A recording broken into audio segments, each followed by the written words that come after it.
폐섬유증, 특발성 폐섬유증, IPF, 간질성 폐질환, 초기, 중기, 말기의 폐섬유증 환자분들께서는 폐섬유 시수탕과 숨참 시수탕의 비율을 선택하시면 되십니다.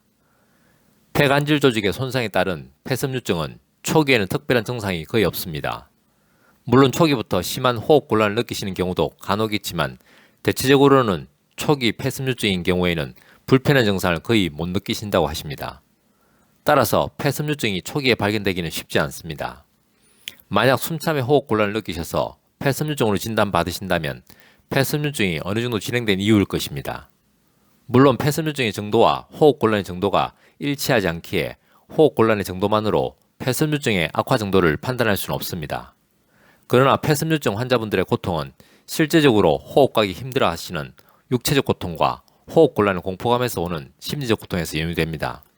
따라서 폐섬유증의 고통으로 힘드시다면 폐섬유 시수탕과 숨참 시수탕에 도움을 청하십시오. 만약 숨참의 호흡 곤란은 전혀 없으시고 호흡 곤란의 공포감으로 힘드시다면 폐섬유 시수탕에만 도움을 청하시면 됩니다.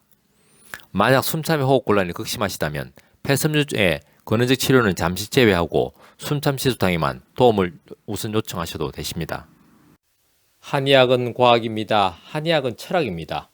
건강은 균형입니다. 동양 한의원은 균형입니다.